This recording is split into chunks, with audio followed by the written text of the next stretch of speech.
wormmonger, and today we're talking about growing our own plants from seed. So I'm going to talk you through how I do it, what we will need, and how we'll eventually transfer our little seedlings into the garden where we can grow some bigger plants. So you can grow seeds from really any kind of container. You can buy these kinds of seedling trays from your local hardware store, but in the interest of upcycling, which is what I'm all about, you can always also just reuse a lot of the stuff you've got going on in your house. So I usually hold on to these containers of seedlings that I buy at my local nursery, and I reuse those to plant my seeds in. But also, you can just use household items like toilet rolls. They're a great way to plant seeds. You can cut them in half or leave them just like that. Line them up in a tray to plant your seedlings in. And the other great household kitchen item is an egg carton. So you can fill this up with your seedling mix and plant your seeds in each one of the little egg holes. So look for those options before you go out of your way to buy something off the shelf. What we then need is a good quality seed raising mix. So I've bought this one from my local nursery. It's a premium seed raising mix. So you can either buy your own seed raising mix, and I'd recommend buying the best quality seed raising mix that you can afford, because it often means the difference between your seedlings growing into beautiful, strong little plants or nothing growing at all. Or you can make your own.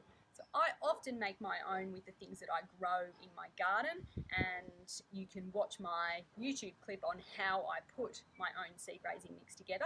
But for today's purposes, that would usually be 2 parts compost, 2 parts cocoa peat, and 1 part sand, rough sand.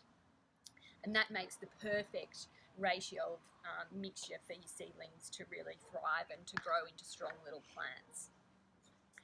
Okay, so what I'm going to do is fill my trays, or whatever you've got from your home to plant your seedlings in. Fill them up pretty much to the top.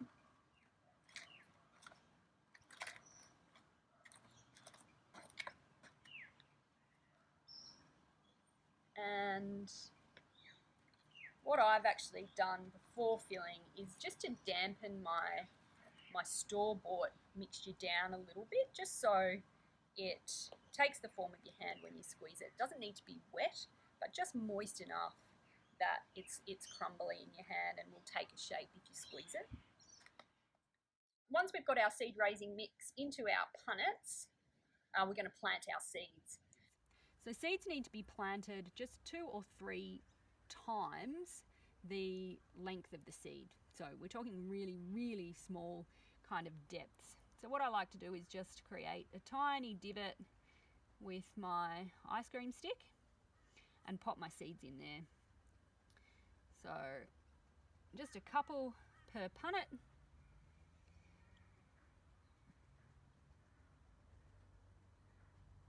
Sometimes it's hard to get it exactly right.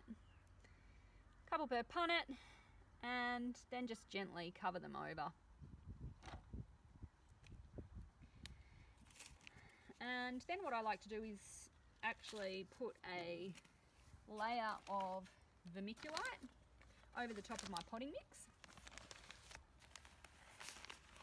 And vermiculite is just a really lightweight mineral that retains the moisture in your seed raising mix.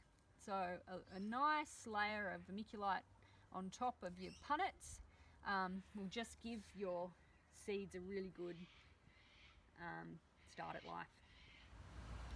So once you've planted your seeds, basically you just need to give them a misting of water each day. They don't need to be soaked in water, they just need a misting, and the vermiculite will retain a lot of that moisture and it'll help your plants to grow. Make sure you don't overwater them because it'll just drown out your seedlings. The other thing that is good for seeds, particularly if you're in a colder climate, is to insulate them in a greenhouse or a makeshift greenhouse. So this seedling tray actually comes with a little lid, which you can pop on to create a nifty little greenhouse, and you can get those at your local nursery or hardware store. But you can also just use things that you've got sitting around your house. So I often use this container for my seedlings. It's big and it's flat, and it's got a lid, so I can fit a whole load of stuff in there, and I can cover it up, particularly by night when the temperatures cool down, and then I can aerate them by day when it's warm enough that the seedlings will survive. So after a few, the other thing that you can do is also label your seedling trays so you know what you've planted. That's often a big mistake of mine. I plant the seeds, I don't know what the hell's there when I come back to it in a few weeks' time, or what variety of tomato I've planted.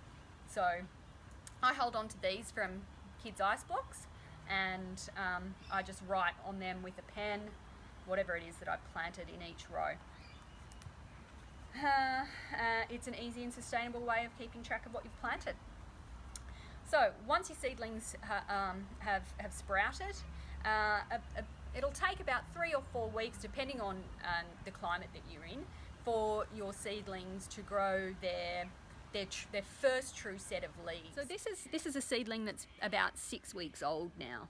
So it's pretty much ready to go into the ground.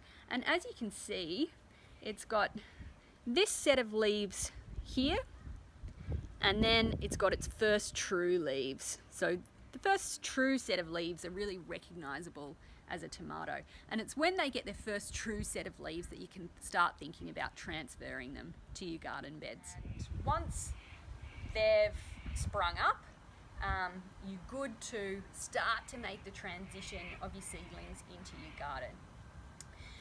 What I would suggest though is don't do it immediately. Wait until your seedlings have strengthened up a little bit more, and what you can do is you can transfer your seedlings into slightly bigger punnets so they can grow a little bit bigger before putting them into your garden. Once you are ready to transition your seedlings into the garden, it's good to acclimatise your seedlings to the garden that they're going into. So you can either take your whole seedling tray and remove it from its greenhouse surroundings that it's been cotton wooled in for the first few weeks of life, and then pop it into the garden where it's going to live. So pop it in here, in its seedling tray, just like that, and let it grow for another couple of weeks in that environment. Let it strengthen. It then understands the type of climate it's going to be living in, and it adjusts to that. And then they're really ready for transition. So once that's the case, you can take your mature seedlings, which is these ones, and pop them into the ground wherever you want to have them planted. That's the end of the story.